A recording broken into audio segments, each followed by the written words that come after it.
And I'm president of the League of Women Voters for Washington-Manhasset. It is our pleasure to be holding this candidate forum because what we do as a league is try to educate voters, and we try to address the questions that matter to voters in these candidate forums. So we welcome questions. This is a candidate forum, as you probably all know, for the mayor of Glen Cove, Panzenbeck, and Marsha Silverman. And we're glad that they both made it tonight, and they look ready to start. The moderator will be coming up here to introduce Lamberti. She's a member of our league, and she has a lot of experience in being a moderator. And then we have a student with us tonight, Nicolas, Chicvak, and he will be reading the rules of the forum this evening. He's very well prepared. He's on the Social Studies Honor Society here in Glen Cove High School, and he's prepared very thoroughly for this. So please come up, Nicolas.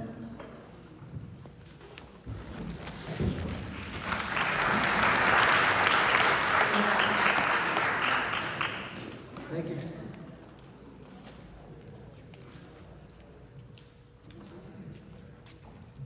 The rules of the forum will be as follows. Number 1, the moderator will be a member of the League of Women Voters from outside the district. Number 2, candidates' opening statements will be determined by a drawing of lots before in-person events. The same order will be for opening and closing statements. Number 3, each candidate will be allowed 2 minutes for an opening statement. Number 4, after all candidates have spoken, the moderator will open the meeting with questions from the audience. Cards will be handed out for written questions. These will be vetted prior to being asked so that duplicative, personal, abusive, or biased questions can be discarded. Number 5, the moderator will be the arbitrator of whether the questions are appropriate, repetitive, or abusive. Number 6, each candidate will be given 1.5 minutes to answer each question. At the moderator's discretion, the time for a response may be reduced as long as it is the same for everybody. There will be no rebuttal. Questions may be addressed to a specific candidate or to the candidates in general, although all candidates will be given an opportunity to answer any question addressed to a specific individual. Number 7, the moderator will attempt to rotate the order of responses for each question. Number 8, a league member will act as timekeeper. 30 seconds from the end of any given time period, the timekeeper will alert the speaker by a prearranged signal. When the time is up, the speaker will be allowed to finish the sentence. Repeatedly speaking past the deadline may result in a candidate losing time for a future question or for others getting additional time. Number 9, candidates will have a 1.5 minute time for closing statements. Number 10, since the purpose of the meeting is to determine the candidate's views, no substitute speaker will be allowed to appear should a candidate be unable to attend in person. No written or recorded statement may be provided in lieu of active participation by a candidate. Forums require 2 or more candidates to be present for each seat. The use of props, charts, or visuals, and the display of campaign collateral or apparel is prohibited. And number 11, in accordance with the league policy, the league owns the content of its forums. Audio or video recording by authorized members of the media will be permitted only if agreed by all candidates present. The league maintains the right to record the forum and publish it on League of Women Voters controlled electronic pages. No other recordings will be allowed. No partial transcript or recording may be published without written permission from the league. Thank you.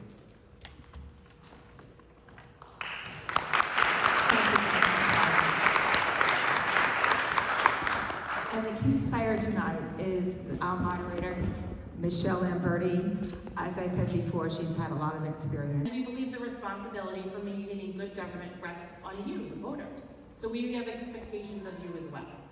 Your purpose is to hear from the candidates, so let's focus on their voices, not yours. Any audience member who violates the agreed procedures for the forum or who disrupts the forum after being warned may be asked to leave. League policy permits only authorized recordings of these forums. Taking clips or segments is not authorized. Our league expects to post the recording on an LWV of PWM YouTube channel within a week. Finally, please be sure your cell phones are turned off or silenced, and please do not block the doors or the camera. Tonight we will be hearing from the two candidates who are vying to be the mayor of Glen Cove for the next 2 years, Ms. Pamela Panzenbeck and Ms. Marsha Silverman. When the candidates arrived, they drew straws for speaking order. Ms. Silverman will be going first for opening and closing remarks, and Ms. Panzenbeck will be speaking second for opening and closing. And so I'll now ask the audience to applaud briefly after each candidate's opening statement, and then to hold all applause, please, until we're done tonight, just so we can hear from the candidates. And so with that, Ms. Silverman, please begin. Good evening. Thank you all for being here, and thank you to the League of Women Voters for hosting this forum. Many of you know me, but for those who don't, I'm married to a member of the Glen Cove Fire Department. I have an MBA in finance from NYU, and I've worked for more than 30 years in financial services, managing teams and overseeing billion-dollar budgets. I am currently in my 4th term on the City Council. I initially got involved in public service in order to bring transparency, accountability, equal treatment, and access to City Hall. While serving on the City Council, I have driven fiscally responsible budgeting and planning practices to protect taxpayer dollars. Specifically, I initiated a state controller's audit of the IDA, which resulted in $1.6 million refund to the city. I established a city procurement policy to level the playing field so that all companies doing business with Glen Cove can do so fairly and on an equal playing field. I've consistently voted against piercing the tax cap, and I fought successfully for worker safety protections on construction sites. I'm now running for mayor because we can do better. What's the top thing on everyone's mind today? Affordability. Tonight, you may hear the mayor tout that Glen Cove's finances are in great shape. But I know many of us are feeling the pinch. With the water surcharge, the new sewer fees, and the upcoming removal of the Nassau County property tax rebate, Glen Covers are paying the price. As mayor, on day 1, I will ask city department heads how I can help them serve our community better. And together, we will identify their needs in order to plan for and operate the city more efficiently, find ways to eliminate waste, and modernize operations to provide a customer service-oriented administration to better serve all Glen Cove residents and businesses. I'm asking for your vote on November 4th because we deserve better. Thank you. Thank you, Ms. Silverman.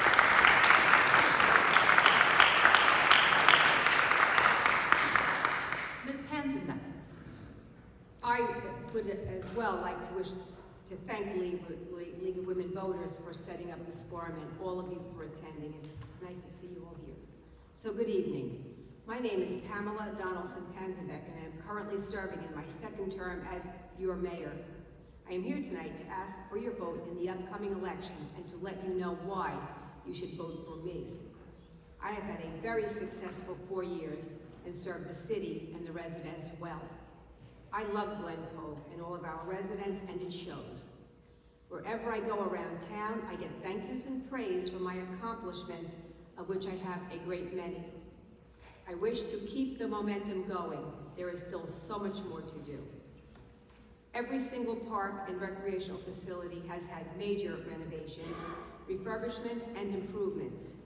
That covers Morgan Park, the City Stadium, Tribal Beach, Stenko Park, and Pascucci Field.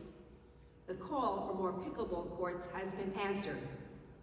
The golf course has been undergoing a major transformation, and a new sprinkler system will be installed beginning November. Major investments are being made in all of our water systems, which have long been neglected. Each municipal building has had major upgrades, not glamorous, but crucial. For the first time in many years, actually since 2017, the city has a surplus verified by a third-party auditing firm. Moody's bond rating service has given us 3 upgrades and increased our credit score to Baa1, the highest in 20 years. We have received a no fiscal stress designation from the New York State Controller for 2 years in a row. That has never happened before. We have paid miles of roads and purchased long overdue vehicles and equipment for our DPW and our first responders, all of which ensures safety and benefits our residents with improved services. I have always believed actions speak louder than words. It is not what a person says, it is what a person does, and I am a woman of action. My record stands for itself.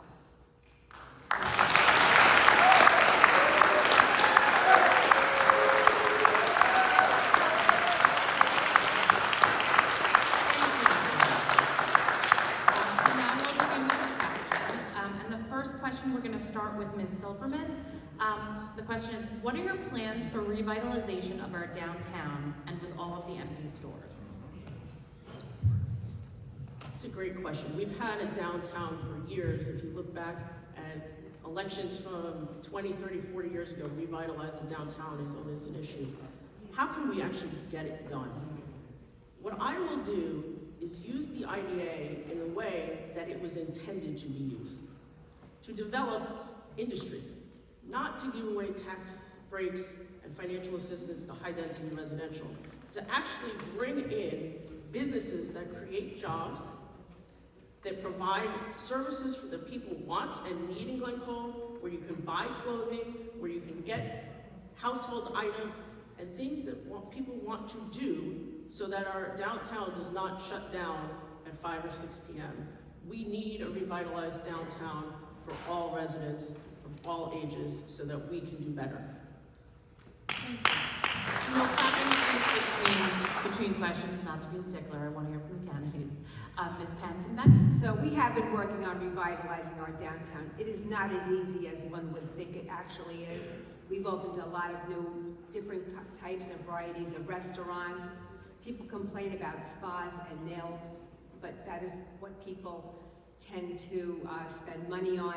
It's very, very difficult to get stores to open in town because when we open businesses, our residents don't always support them.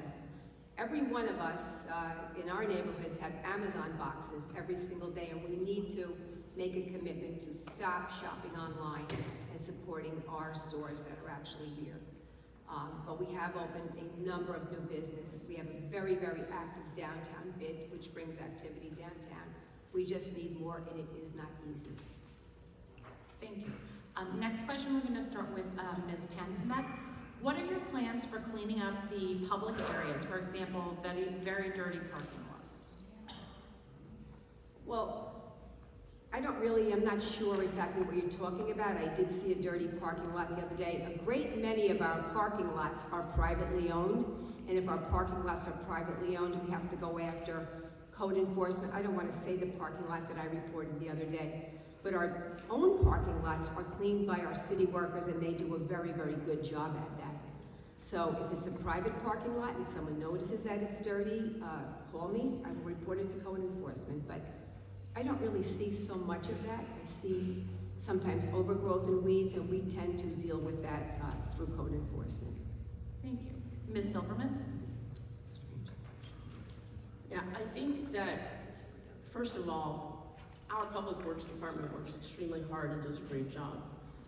It's more about communicating to everyone that we can do better, and we all play a part in that. So if you see somebody throwing garbage out of their car, go after them, pick it up, help each other. We have a beautification committee that does litter patrols.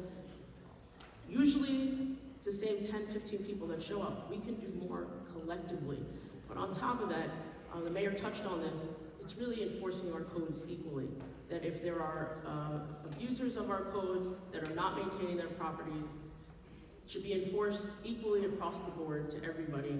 And we would all be better off when those code enforcement issues are taken care of.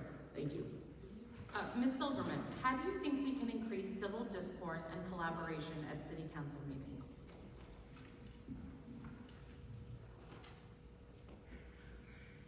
You know, I think that's incumbent across every member of the public and the council. It's having respect for each other and having respect for the public and the office that each of us hold. But it starts before we get to those meetings. The respect doesn't just come on Tuesday evenings. Respect has to start with providing each member of the city council all information that's required to make decisions that we are voting on. It's about providing each city council member the background, the data, the rationale for what's on the agenda. Those discussions are supposed to happen before the meetings. Often it doesn't happen that way. And when that happens, there will be more respect because each of us will be coming to the table on a level playing field. Thank you. Ms. Panzenbeck? So I really don't see much civil discourse. And we have a pre-council meeting every Tuesday night, a week before we have our regular council meeting. We go over the agenda. If someone has a question between that meeting and the actual council meeting, I am at work every single day. I've been out absent I'm a teacher, so I said absent. I've been out of work probably 7 or 8 days in 4 years. So I am always there, my door is open, my phone is available, my email is on. So if anybody has a question and doesn't understand an agenda item or would like more clarification, that is the time to ask, not actually at the meeting for the information. You have plenty of time, you have a week to get to me, and I am always available. Deputy Mayor is also available. And Ms. Panzenbeck, how do you feel about permitting transit-oriented development building in Glen Cove? So that's a very mixed bag. People tend to be apartment weary. We passed in the summer of 2024 a new comprehensive plan. We were approached to do a transit-oriented development. It's something we really have to think about. Since I've been the mayor, and I don't know that this is something that people consider, everybody comes to my office and wants to build apartments or rentals or something somewhere. But a transit-oriented development done properly could be a good thing. Ms. Silverman? So for those that aren't as familiar with the term TOD, transit-oriented development, it's building housing right near transit, a train station. In theory, that's great. People who are going to commute into Manhattan and back, it's right there, they want to live there. In Glen Cove, in practice, our train line is extremely slow and runs very infrequently. I've never met somebody who moved to Glen Cove to use our train line. So when we put apartments right next to the train, even if they do commute, they're gonna come home and get in their car to go to their doctor's appointments, to go to their supermarkets, to go out to dinner. And so it doesn't really take the cars off the roads that it might in other areas where people are using the public transportation system. So when this came in front of us, the most important thing to me was, again, in theory this sounds like a great idea. What can the MTA do, or what will the MTA do to improve our train line so that we have better service for everyone in Glen Cove and those people that may move into a transit-oriented type development? To date, the MTA has not come to the table with any improvements, and so in Glen Cove, at this time, I am not in favor of a transit-oriented development building. Ms. Silverman, as mayor, would you appoint a school district representative to the planning board so they could have a seat at the table? Is that a school board? A school district representative to the planning board. That's an interesting idea. I had not heard that before. I say that all of our boards should have representatives from our diverse community and represent the community that is our diverse community. So I would welcome more people stepping up from different areas, including the school board, school district. All of these boards impact all of us, and so we should represent everybody, including on the planning board. Ms. Panzenbeck? Yeah, I would have no issue with a school personnel, as long as they're a Glen Cove resident serving on our planning board or our zoning board. Would have no issue with that. Ms. Panzenbeck? As you know, over the last 4 years, the city has hired 12 officers. What is your team's position on defunding the police? Well, since I was the person behind the hiring of the 12 new officers, I worked very closely with the police chief and the deputy chief. Glen Cove happens to be one of the safest communities in the entire state of New York, and the number shifts from time to time, but we have a very high ranking. People love the security that they have, and we absolutely back the blue and are very, very happy to have those 12 new police officers. And I've been at a lot of their graduations, and I would say they're really quite an impressive lot of people. They are men and women. They're quite young, and they're very excited and enthusiastic, so it's a great thing to have those 12 new police officers.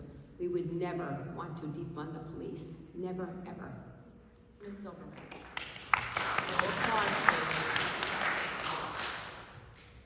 I believe we have to invest in our police. Glen Cove has one of the, if not the best departments in New York State or even the country. People talk about community-based policing. We have that right here. Many of our officers have grown up here, have gone to school with a lot of us, live here, and they are part of our community. We have one embedded in our schools, we have one embedded in our senior centers, so that people out there can know our officers and feel comfortable with them and comfortable coming to them if they need them at any given point in time. So to say we would defund them ever would be crazy in Glen Cove.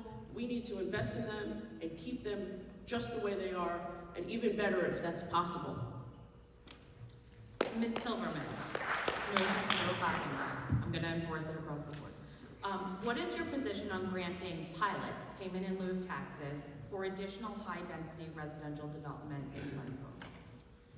Yeah, I think I've been pretty clear on this since even before I was on the city council. I am really opposed to having tax breaks for high-density residential buildings in Glen Cove. We've been given this story over the years that if we build apartments, we will bring in people, people will frequent our businesses, and our businesses will thrive, we'll have a vibrant downtown, and everybody will want to move here, and you know, it will be the best. We've built, starting years ago with Brewster Street apartments, 2 Avalon buildings, the Village Squares, Garvey's Point. How many empty storefronts do we still have downtown? That does not work. And in addition, the deals made in the past have been really poor deals for the city, where today, all of the services given to the waterfront buildings are being paid for by the rest of us. Today, they are not paying taxes to the city at all. So pilots have to be revisited on how they're given. The purpose of them is to create jobs. If we have jobs in this community, people will be earning money, they'll have money to spend in businesses and restaurants and other things. That is how you drive an economy, and that is the purpose of the IDA, to drive your local economy. And we should look at how we're using the IDA and change up the paradigm that has been done over the last several years. Ms. Panzenbeck. So just to be clear, nobody's really in favor of giving pilots, but sometimes we have areas that need to be developed. We're getting no tax base for them, and a pilot really means a payment in lieu of taxes. It doesn't mean no taxes. It means it graduates as the project goes up, as it's being built. So we have to be very careful with how we give pilots. I have not given any pilots during my time at this point. This is my 4th year, so safe to say I haven't given any pilots. A pilot could possibly be coming, not for a development, but for a new business that's coming into town, a manufacturing type of a business. So that is something we will be looking at. But pilots for apartment buildings which give 1 or 2 employees upon completion is really not a great thing. But sometimes we do have to give pilots to have something built on a dead area. And the apartments at Garvey's, the H&I building, are 98% filled at all times, the Village Square. They are not empty, they're beautiful, and people love living there. Ms. Panzenbeck, what have you accomplished and why should we vote for you? So, I'm going to say that I've been the mayor, this is my 4th year, and I'm going to very safely say I think I have probably close to the most number of accomplishments of any mayor. I have refurbished every single park. I came into office. Morgan Park, the steps were collapsed in the back, the bathrooms have been redone, there's new hardy board, the seawall has been redone, the pavilions have been redone. That is just in Morgan Park, and probably more that I'm not remembering. When you go over to Pascucci Field, the field has been redone. We've added a pickleball court in the back. We've added new lighting. And when we get down to Macaron Memorial Stadium, we have completely redone the fields, redone the bathrooms, put in a stone wall separating the upper and lower field, new backstops, new batting cages. We've done a brand new fence all the way around. And then when we get over to Private Beach, we have a brand new fishing pier, which is something that I always forget. And we've refurbished all of the buildings on Private Beach. When we get over to Stenko Park, brand new tennis court with pickleball options. Handball court converted to a pickleball court. Brand new basketball court. At the stadium next to Tiegerman School, brand new basketball court. I mean, it goes on, and that is just the Parks and Rec. That isn't a lot of the other things, but I'm very, very proud of my accomplishments. I grew up here. I used all those facilities as a child. I raised my children here. So, enough said. Proud of myself. Ms. Silverman.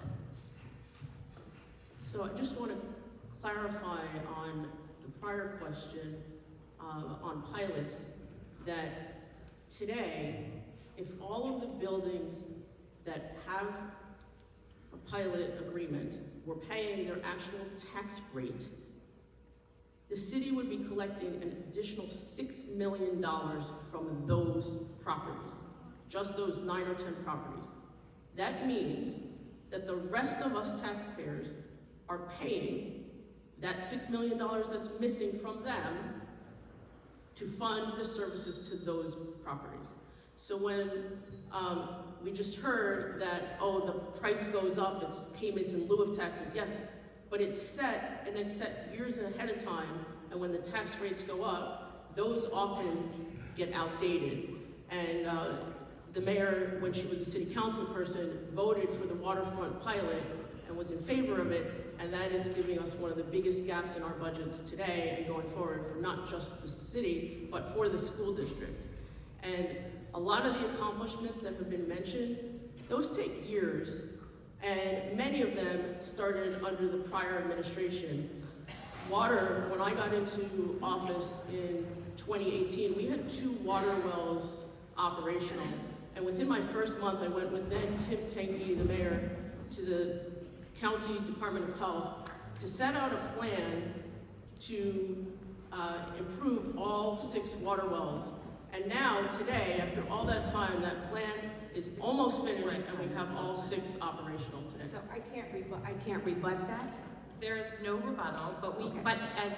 so let me reiterate the rules. So it's my preference that folks answer the question, but you can use your 1.5 minutes as you see fit. And so I will start the next question with Okay. you. Well, actually, it's going to start with Ms. Silverman since she just finished, but yeah, this is. Ms. Silverman, what is your opinion of exposing ICE when they are in the city of Glen Cove? Are there any places that you would restrict from ICE access? Sure. You know, I think we can all agree that violent criminals should be taken off our streets. If that's what ICE is doing, I think we all agree that is a good thing. However, we spoke earlier that our Glen Cove Police Department does a phenomenal job. I trust them to get the bad guys and women, the bad people off our streets and keep us safe every day. To answer the question about ICE, I do think that there are some sacred places like our houses of worship and school where if people are going to there, they should be allowed to do those things safely and securely and not be afraid to go there. But with that said, again, I do trust the Glen Cove Police to keep us safe every day. Ms. Panzenbeck. So ICE has been to Glen Cove. They've been coming to Glen Cove for many, many years, from what I understand, not just now. They're an autonomous outside agency. They have come to Glen Cove and they have picked up very bad individuals. 2 of the people that they picked up from Glen Cove have been charged with murder in Sunken Meadow Park.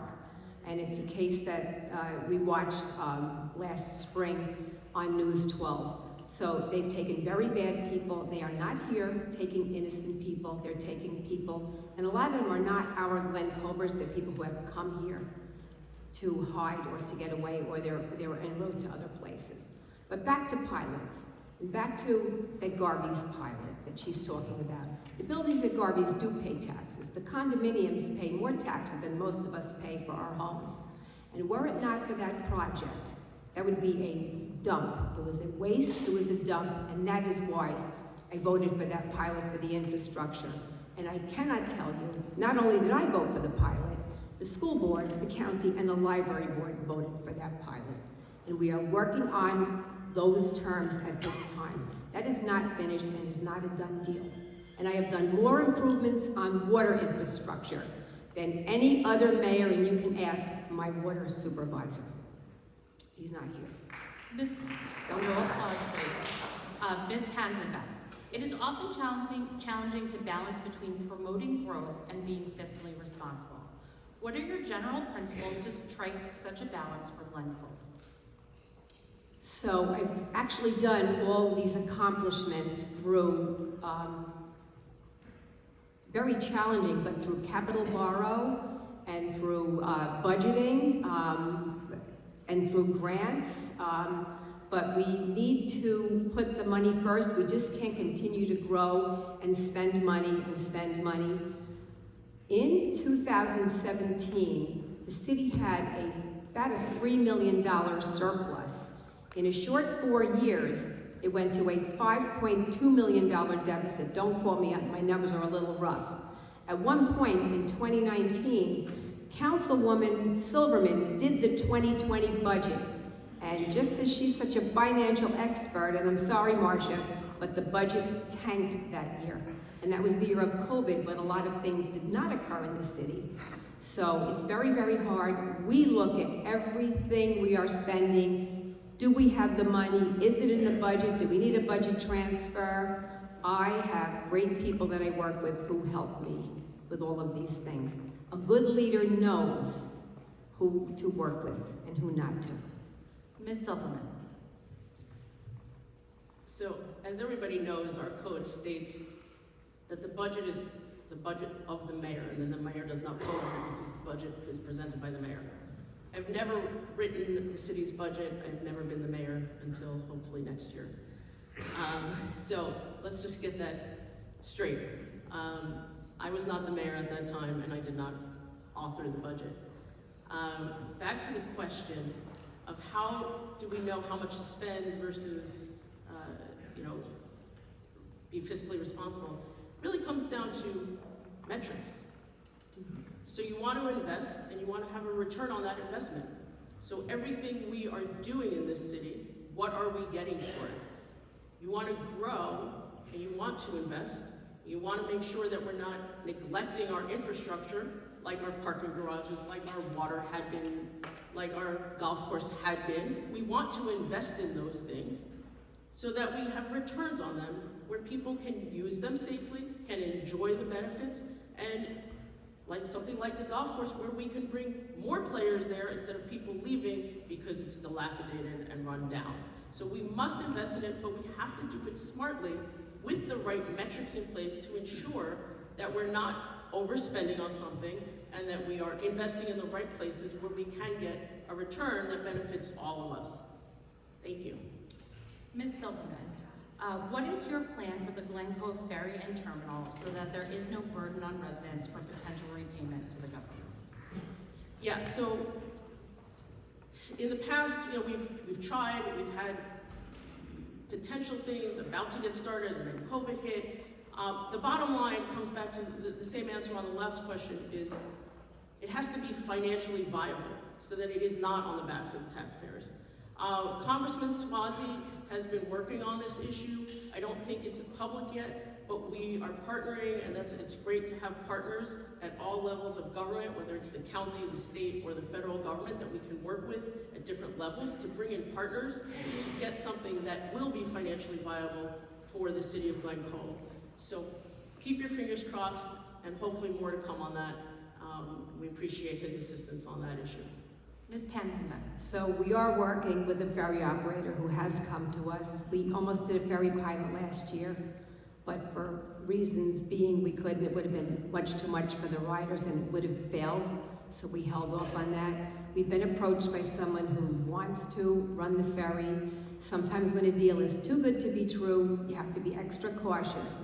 But we were looking to run 2 ferries to the city in the morning to 34th Street, then out to Wall Street, 2 in the morning and 2 coming back in the evening. That has a connection to LaGuardia, which would eventually possibly be a good thing, but there are a lot of details that need to be worked out, and it has to be good for us as well. So that would help us with the ferry terminal debt that we have. Ms. Panzenbeck, how do you plan to make the roads north of the high school pedestrians safe, especially DeSoris Lane? Apologies. So I live on DeSoris Lane. So when people talk about speeding and traffic on DeSoris Lane, it's very difficult. There never were sidewalks there. When I walk on DeSoris Lane, and I used to walk all the way down Laddington Road, I walked up on the grassy area. It's very difficult to put a sidewalk in and to put things like bike lanes in established areas like we live. It's not like we're building a new community, but there are areas where we can put sidewalks. It has to be carefully looked at. I have never been asked anything like that in the past, to tell you the truth, so it's something to look at and to think about. One of the most dangerous roads is East Beach Road, which leads to Prybles, and people walk there all the time. They have to be very careful and stay on the grassy area. Ms. Silverman. Yeah, I mean, traffic safety is of the utmost importance. In the last year or so, I can't remember so many fatal accidents in Glen Cove or near fatal accidents, and people are just not paying attention. I think part of it is we need to do a community-based campaign of driving safely, that we all take ownership of this, stop looking at our phones, really pay attention, because we're a small community, and when one person that we know gets in an accident, you know, that impacts a lot of us in Glen Cove. And it's kind of crazy. In the last year, we've had 5 to 10 really serious accidents here. So I think the ownership goes on all of us a little bit, but then, you know, I would sit down with our police chief and figure out where there are particular areas of need. I know there's some places that are extreme, a lot of speeding, some places that people blow through stop signs on the corners. How can we enforce it better, and how can we ensure that the traffic flow is how it should be, and not people cutting through and trying to make faster, you know, get places faster, so that we keep our side streets and main streets all safe for everyone. Ms. Silverman, how do you plan to keep the city government processes transparent, especially the art? Did I? You said you lived on the service. Oh, okay. So, I thought that was a different, you were talking about sidewalks, and then you were talking about speeding. She said roads. How do you plan to make the roads north of the high school's pedestrian? Okay, I thought you were talking about speeding.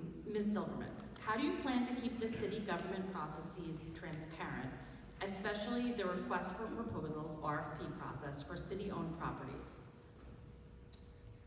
Yeah, I mean, as a city council person, I have enacted several, or not even enacted, but provided a lot more transparency than in the past. Number one, when I first got on the city council, the minutes for our council meetings were not even published. That now, every single meeting, those minutes are on our website for people to see what happened at the meetings. So things like that, and making sure that the public is informed, that meetings have enough advance notice that people can attend and hear who, what is going out for RFPs and who is applying for them. All of that should be made public and with enough time for the public to respond and be involved, because our government in the United States, our Constitution says it is for the people and by the people. It's not by the people who are elected, it's by all of us. So we need, in order to have a democracy that works for everybody, we need everybody involved, and transparency will be the cornerstone for involvement and public participation. Ms. Panzenbeck. So I run a very transparent government. We had a $20 reimbursement for something, and we always put a resolution up for that. So when it comes to the topic of RFPs, we really have very few city-owned properties. We did an RFP last year for the restaurant. We chose 6 people who had knowledge in running a restaurant, knowing the community, playing golf. We picked, I think it was 6 odd people. In 2021, we have a property, the Butler Building. It is behind the Silverman School. An RFP went out to find a new business to run that, to operate that. 3 city council people were on the RFP committee. So when there's an RFP and property is going to be rented, the mayor does not vote. We may vote, but it's not a vote that counts. So we had 3 city council people that sat on that RFP, and of the 6 people voting, 2 recused themselves. And I was really a little critical of that process. I wasn't the mayor at that time, so I ensured that we would have a proper RFP process. At the end of the day, I come in as mayor in 2022, and the 2 people that were chosen to do that RFP declined to take the business. The second one did, so I was kind of left with no one, so we kept the tenant that was there at that time. So that's how that works. Ms. Panzenbeck, what have you done and what will you do to tackle affordability in Glen Cove? So every single apartment building that we actually have, whether we realize it or not, has components of Section 8 and affordable housing, and they're intermingled with the other apartments. So it is something that we're working on. Right before I became the mayor, I was a councilman at the time, but the Georgia Green was completed, and right now we are looking to do workforce condominiums, which would be down at Garvey's, and they would be 55 or so condominiums, and they are for purchase. So they are for people in the workforce level of income. So that is something we would love to be first in the state to do that. Ms. Silverman. Yeah, so as the mayor just mentioned, there's a component in our codes that requires each building to include 10% of apartments or units for affordable or workforce housing. 2 times in my 8 years on the city council, I have proposed that 10% get increased so that we have a higher percentage, up to 20% or even 25% that are affordable.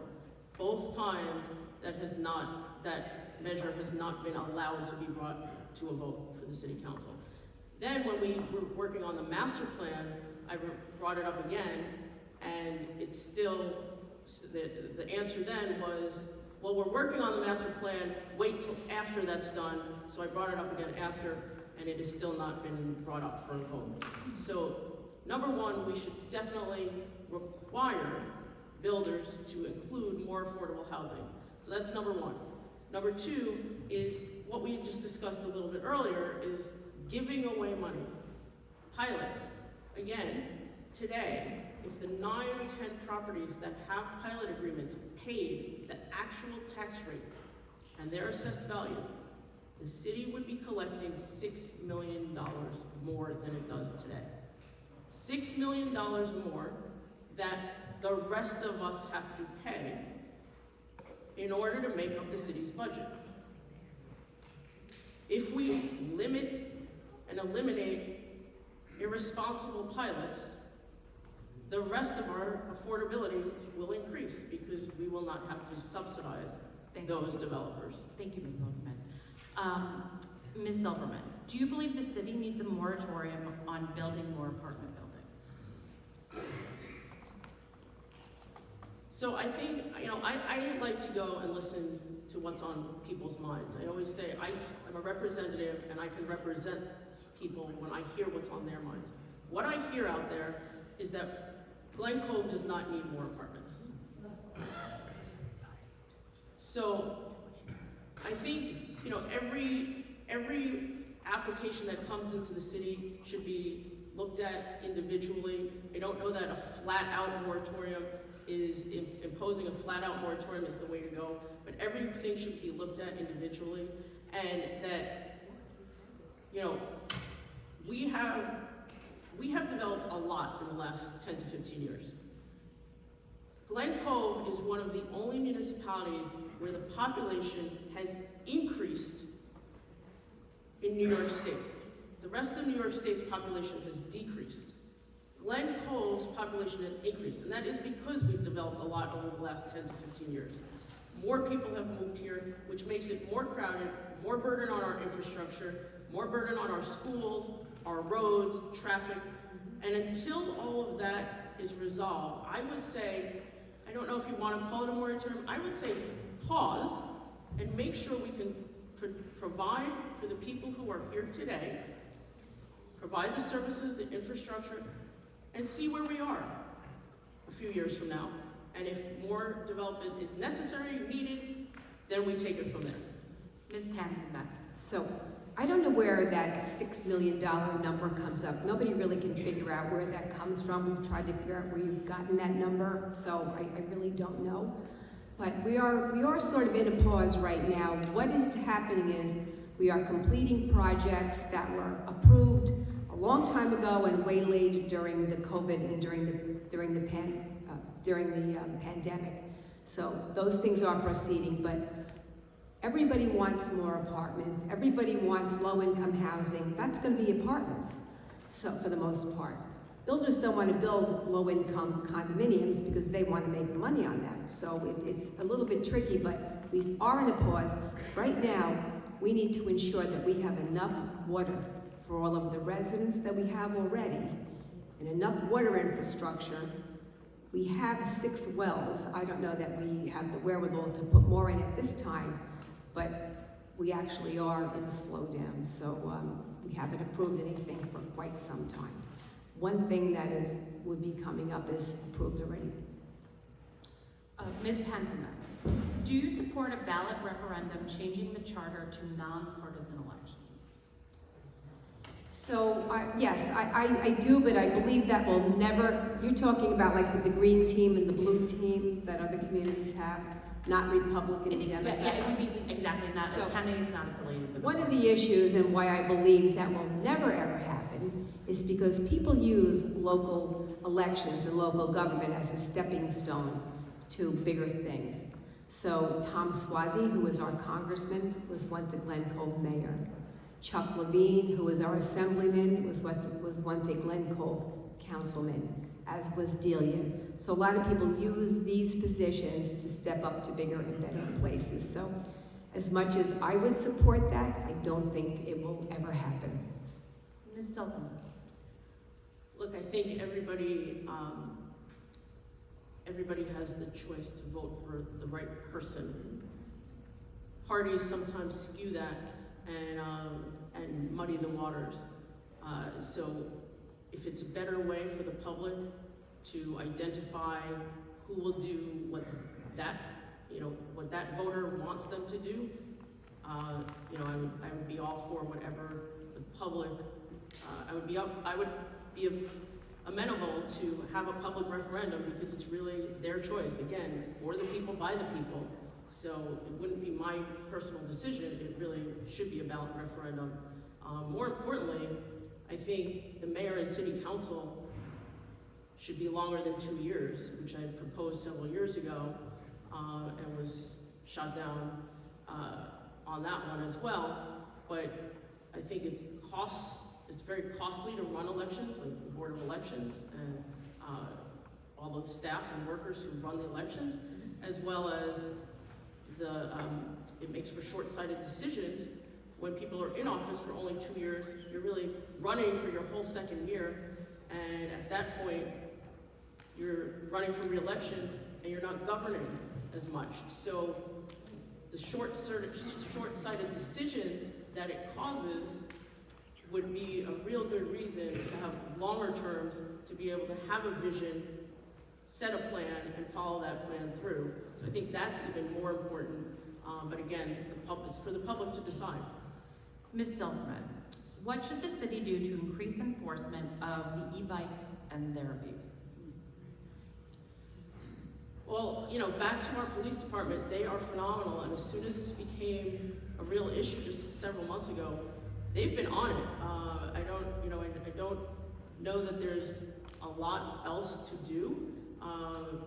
Maybe some education of parents and what they're actually purchasing for their kids, and what is, what are the laws with certain types. There are different types of these e-bikes, to make sure that when a kid's out there on a bicycle, they know how dangerous, the parents know how dangerous some of these can be. So maybe a little more education, but again, our Glen Cove Police Department is really on this as well as most issues that come up for our safety.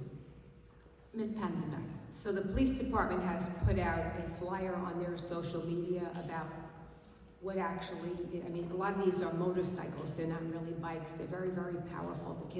Some kids ride them to school, some kids ride them without helmets. But what we're trying to do, what the police are trying to do is, if they find someone riding without their helmet, they can pull them over, they can confiscate the bike and make their parents come and pick it up. Some of these vehicles cost $6,000, and they are purchased by the parents. So I don't know, I wouldn't be buying that for my children, but it's a very serious issue.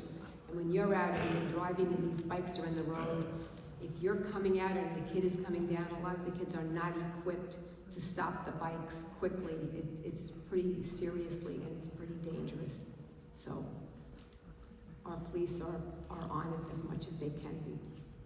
Ms. Panzenbeck, is there a long-term development plan for Glen Cove? If so, what is the plan?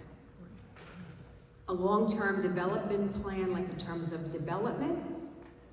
We have had a long-term, we are running out of area to develop. So, is that what you're talking about? I think, I'm gonna take a little liberty. A long-term, I'd say probably like a master plan or a city plan. So for we development. passed last year a comprehensive plan, which we had community involvement, people from all the agencies, Corrosion was involved in that, people from every single agency, and the hospital and employers had representatives, and we did come up with our comprehensive plan. We are using that as a guideline. It is not a Bible, it is not something we are stuck to. It is a guideline for development. But in terms of development, we are right now, because like I said before, the Garvey's project, and about the Garvey's project, say what you will about the Garvey's project, or whatever people are going to say, the residents that lived here all of their lives love it. They park their cars down there, they walk down there, but in terms of long-term development, not really at this time. Ms. Silverman. Yeah, the master plan was developed, and I was on the committee, really as a guideline or conceptual guidelines. It doesn't set out a true plan. If I'm mayor, I would set out a true plan of what the city can and should do. Specifically, one thing that was really kind of absent in many iterations of the plan was how we protect our environment. So when we put up buildings and we take away grass and trees and plants and put more cement, that leads to more flooding. We have to be prepared for drainage, just the open space, it's our health and wellness. So we really need a plan of not just development, but preservation, and how we ensure that our environment keeps us all healthy and well for the long term. Ms. Silverman, what city functions could be more efficient? Where can waste be reduced? I think that our city employees are really phenomenal. Let me just start with that. But where we can use improvement is to provide our city employees with the resources that they need to do their job even better. I have known employees where they've told me, I need a hip replacement or a knee replacement or I have to have a wrist surgery, but I can't go out because I'm the only one who does this. So I'm gonna wait a couple of months to have a surgery, or I can't go on vacation because this has to get done or that has to get done. That is not how a well-run organization operates. Employees need to be able to take sick time, vacation time for their wellness. And when employees are well, they thrive and they'll work even harder.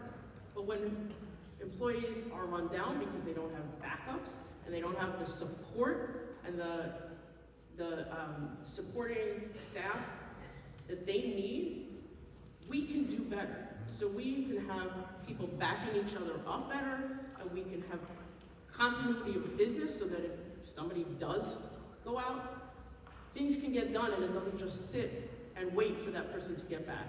That's not how you run a good business, and I appreciate every employee of the city and everything they do.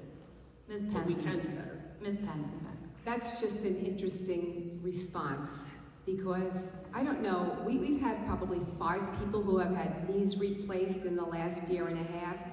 We've had people who have had maternity leaves, a couple of them. I can't think of anybody who has had to come to work sick and in pain because there wasn't someone else to cover their job.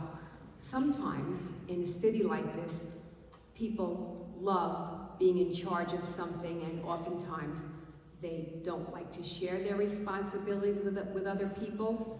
They love being in charge of things, and we give them a lot of praise for that, but I can't think of anybody who hasn't had a knee replaced or 2 knees replaced or had their baby or been out because they can't take time off. We don't treat our employees like that. We treat our employees pretty well and we respect them. So I'm really not sure as to what your answer referred to.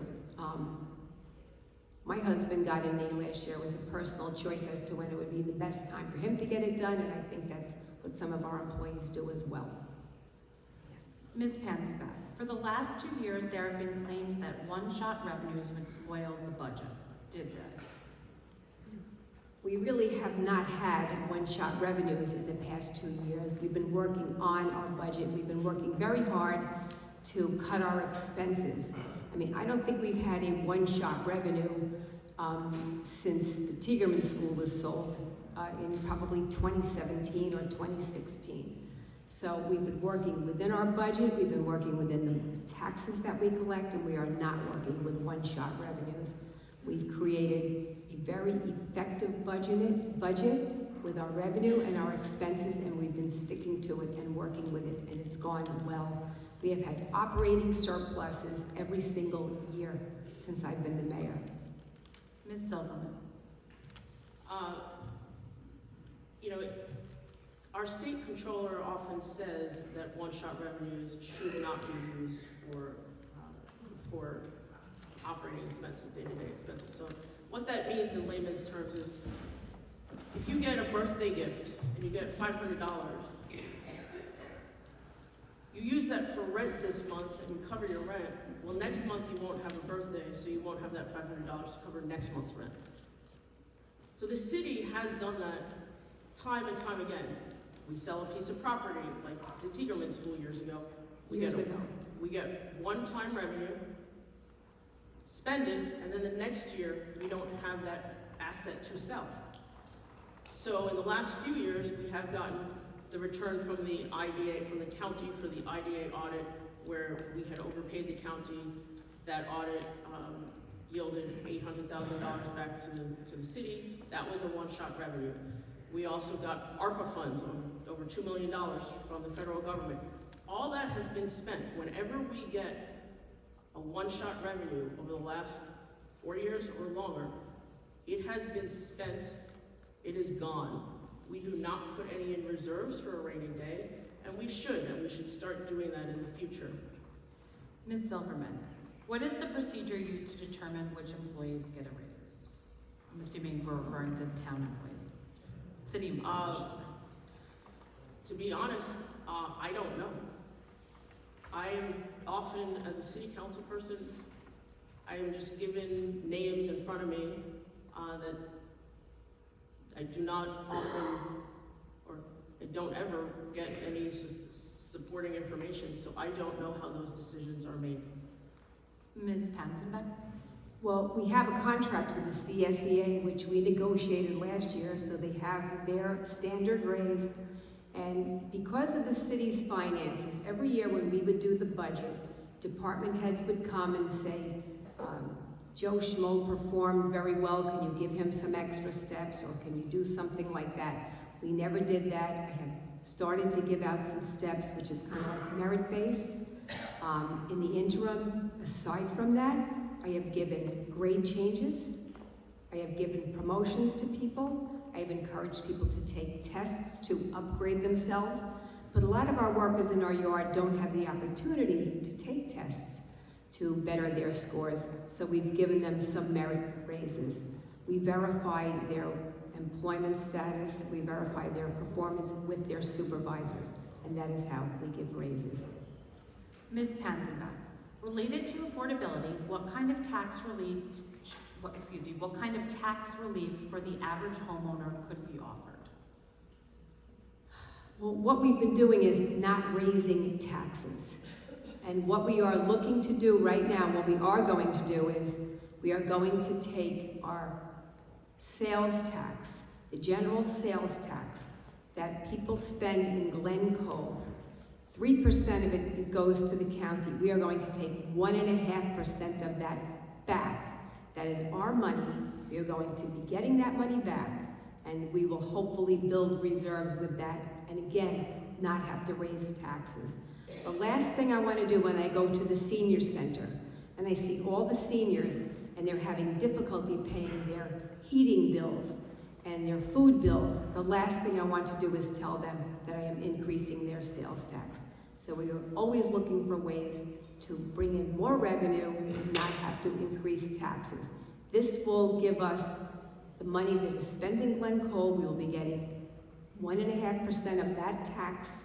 It'll be coming directly back to us, and it'll benefit our residents, hopefully in the form of tax breaks.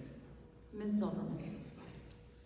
Yeah, so that sales tax measure, in fact, is a tax increase. So what it is doing is, instead of the sales tax going from the state to the county, and where it was going until right now, through the end of this year, where it was going was that money was coming back to all of us in the form of our county property tax rebate, so that our county property taxes were lowered. When we start taking this sales tax directly to Glen Cove, which I voted against this measure, every single person's property taxes are going up. So when the mayor sits here and says we have not raised taxes, which by the way she did raise taxes 2% last year in the budget, she's saying we're not raising Glen Cove taxes, but your county taxes, every single person's taxes will be going up in 2026 due to this measure. Ms. Silverman, how do you feel about Glen Cove becoming a sanctuary city?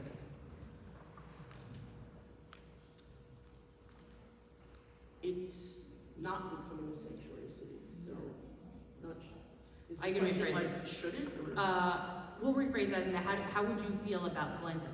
I'll rephrase that. Is Glen Cove a sanctuary city? If not, how do you feel about it becoming a sanctuary? If it should or should not become a sanctuary city?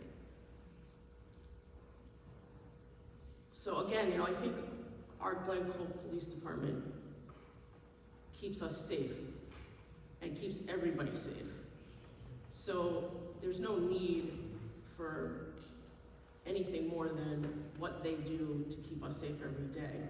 I'm not sure, we are not a sanctuary city, and I don't believe we need to become one. I think that, again, our police department keeps everybody safe here, regardless of who you are, where you come from.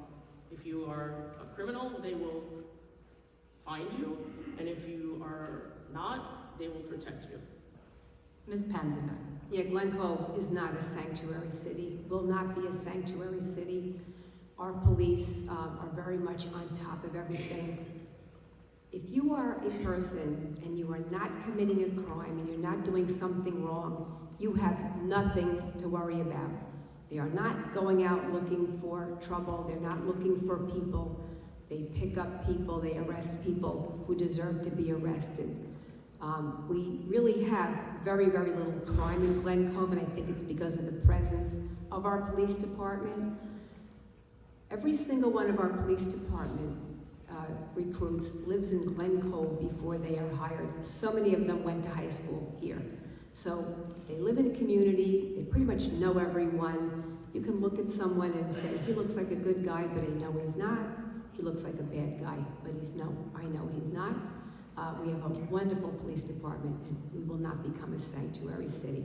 And when we met with the county about the taxes, the number is de minimis, it's minor, the money they're losing from us taking 1.5% of the taxes, de minimis. Ms. Panzenbeck, the Livingston project on Glen Cove Avenue has been delayed for some time. What is the primary cause of the delay? I think we know whoever put that question. The primary cause of the Livingston project, which is the big hole on Glen Cove Avenue, is because years ago, Mr. Livingston had a project, and it was a project of condominiums, and my opponent stopped the project for the most part. When he got on his feet and was able to bring the project back and present it again, it turned into apartments. It has been stalled, it has been waylaid, it has been tied up in court, and if you want to talk about a loss of tax money, how much revenue would the city have gotten from the Livingston project had it been built 10 years ago when it was supposed to be built? That's a question we would like to know. And how much fees, legal fees, has the city had to pay due to the stalling and the problems with this project? I don't know the answer to that, but you may want to know that. Ms. Silverman. I just find that humorous because I wish I had the power to stop things like that in Glen Cove, but I do not. And that property has had their permits to build for several years. Nothing outside of them have stopped them from building and continue. Again, they could build at any time. And again, I wish I had that power. But if you think back, they were paying taxes on property with buildings before the buildings were knocked down. So if the buildings had not been knocked down, yeah, we would have had more revenue if nothing had happened. Ms. Silverman, what is your position on 4-year term for mayor versus the current 2-year term? I think I said this earlier, I totally support it. I think the 2-year term not only costs taxpayers money in terms of running elections, but it also costs taxpayers money in terms of short-sighted decisions. The mayor gets in, they inherit the budget from the last year, and that's really the plan for the year from the prior mayor. So they don't really have a say in that. Then their first budget that they propose is the plan for the second year, and they're up for re-election. So it's very short-sighted decisions of, I have to make it look good right now because I'm up for re-election. And that's not good for any of us. It's not good for the public, it's not good for the long term.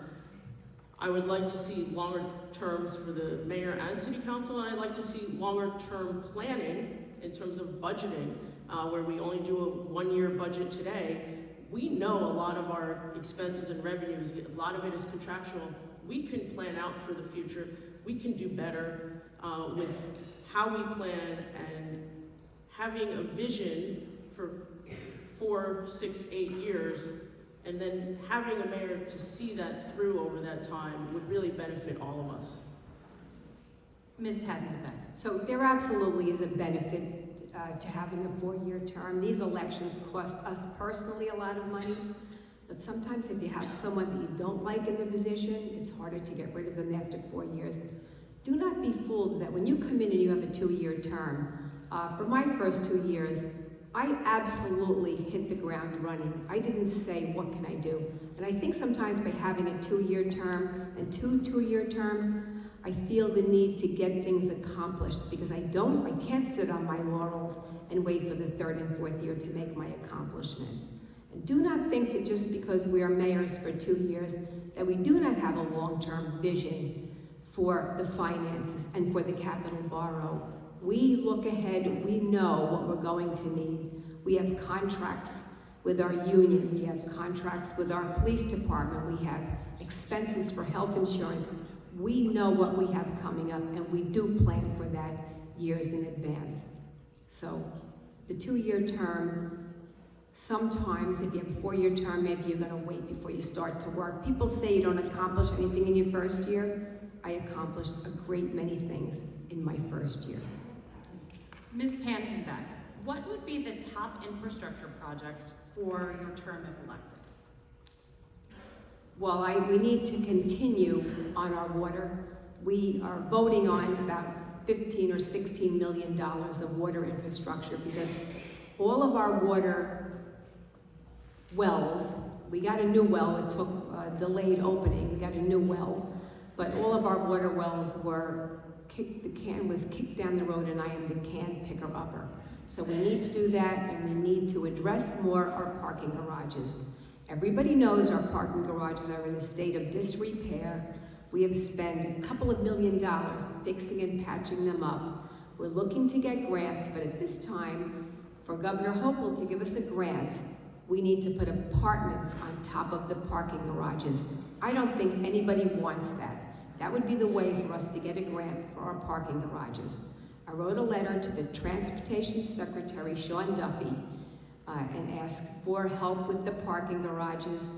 I was given a very good reason why I won't get help for the parking garages. So at this time, Ann Fangman and I are drafting a letter to Governor Hochul. We need help, and we do not want apartments on top of our garages. So that is our next big thing.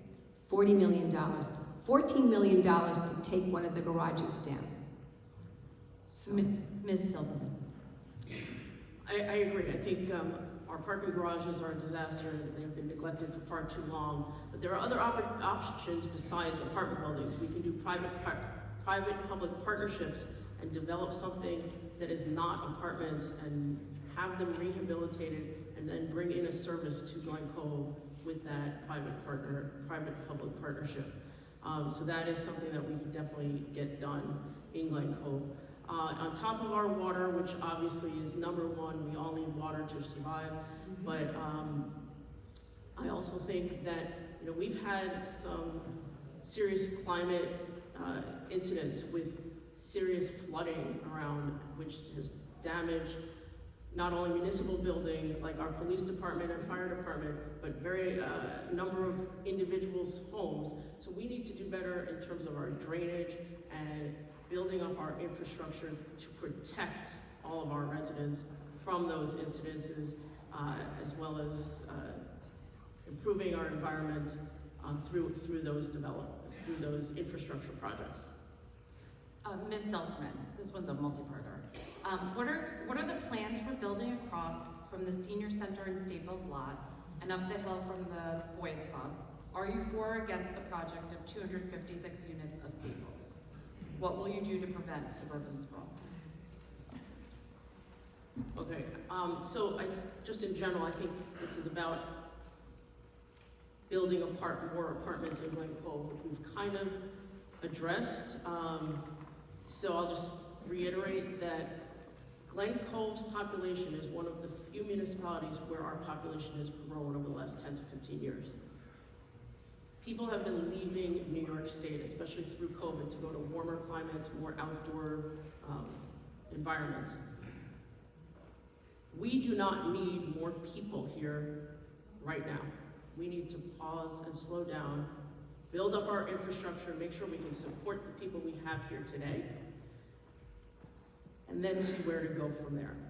But I do think that, high density residential, we have enough, and pause, slow down, see where to go from here. And I think that covers all three of those questions because it's all together. Ms. Panzenbeck. You mentioned Staples and the senior center and one other? Staples, the senior center, and up the hill from the Boys Club, the Glen Cove Boys Club. So up the hill from the Glen Cove Boys Club is the Villas Project, which we spoke about, and they are trying to work with the developer to get the project developed. That is a project that has been ongoing for over 10 years. That is the Livingston project that we spoke about before. The Staples project went in front of the planning board. Apartments are not going to be part of the Staples project. They're looking to move the shopping center forward, and I don't really know where they are with that, but apartments are off the table on that. The apartments across from the senior center was passed from the city council to the planning board to the zoning board. There is a small number of apartments, and I think it's 37, it's a strange number, that are probably going to be built. That passed the planning board. They came for a pilot, we denied them a pilot, but it is going to be very challenging with our senior center. And I have been actively looking for a new location for our senior center, and I can't talk about that, but the council knows about it. The final question. Ms. Panzenbeck, if you had an unlimited budget, what would be your first priority? What? Give me 2 seconds to think about what would be my first priority. If I had an unlimited budget, I am looking, if I had an unlimited budget, I would build a gigantic recreation center for our youth and for our seniors as well.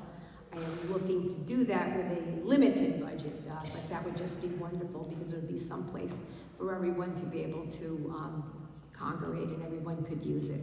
But that is never going to happen. So to pay off all the debt, I mean, we get new garbage trucks. It's a big day when we get new garbage trucks and new fire trucks.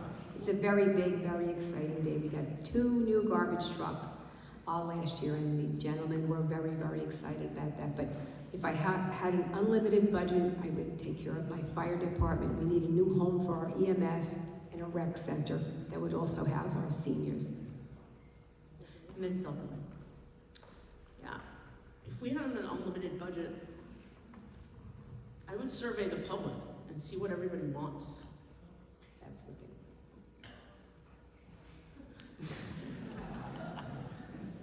Thank you for confirming. It's really up to the public. And, I have heard a lot of people want a community center, a swimming pool, an ice skating rink, facilities, things to do. People say we don't have enough things to do here when,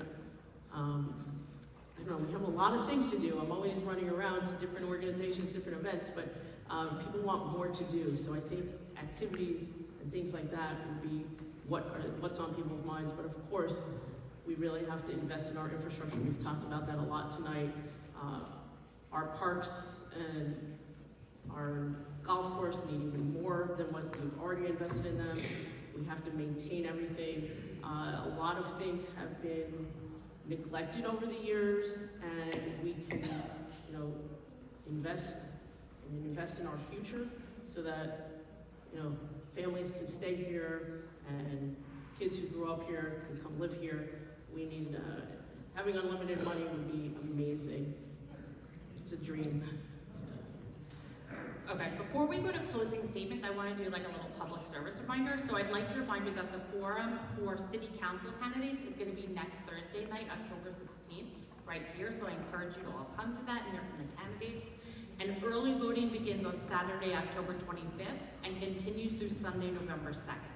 There is no voting on November 3rd, that's the day before Election Day, and Election Day is on Tuesday, November 4th. So now to the closing statements. I'm going to ask you to please, I'm going to ask you first to applaud our candidates. Like, we've grilled them for close to an hour and a half, and I really appreciate them and the questions that have come from the audience.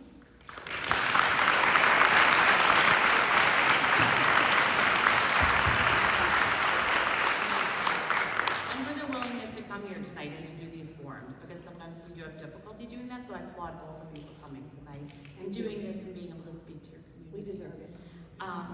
And thank you. And Ms. Silverman, we will begin with you for your closing statement. Thank you. I'm running for mayor this year because I believe Glen Cove deserves leadership that listens, that plans for the future, and that puts our community first. We face serious challenges in our community. You've heard some of them tonight. From flooding streets, to crumbling infrastructure like the down garages, to the outrageous costs of living. But I see even greater opportunities. We are a waterfront city with rich history, culture, and diversity that most towns would envy. We have small businesses ready to thrive, young families ready to put down roots, and seniors who deserve to age in place with dignity. What we need is leadership that turns vision into action. 8 years ago, when I first ran for city council, I said, a vote for me is a vote for you. Nothing has changed. As your candidate for mayor, a vote for me is still a vote for you. And tonight, I am asking for your vote. I want to thank the League of Women Voters for hosting this, and good night. God bless the city of Glen Cove, and God bless our first responders. Thank you all.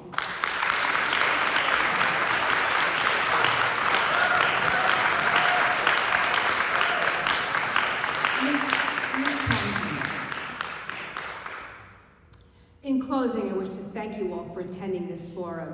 I hope it is apparent to you that I am deeply committed to the city of Glen Cove, which has been my home for my entire life, like many of you. I love being your mayor and take my duties very seriously. I work hard every day to make Glen Cove a better place for everyone.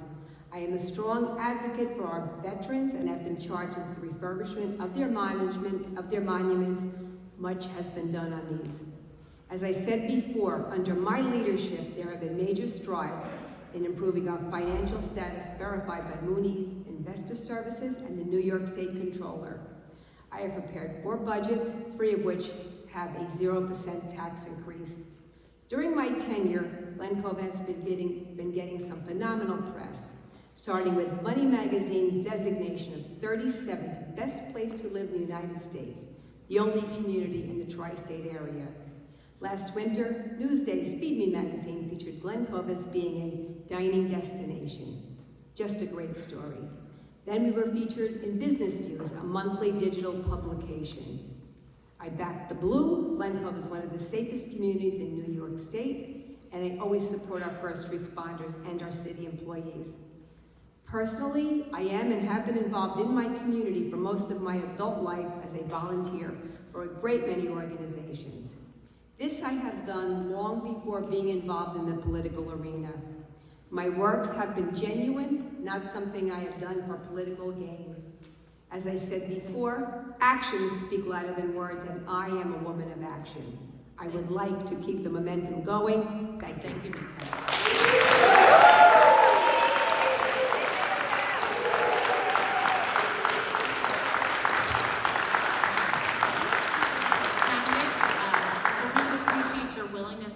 Questions from voters thoughtfully and candidly and in civil discourse with your challenger, and we salute your commitment to serving your fellow citizens by running to serve this office. Thank you all.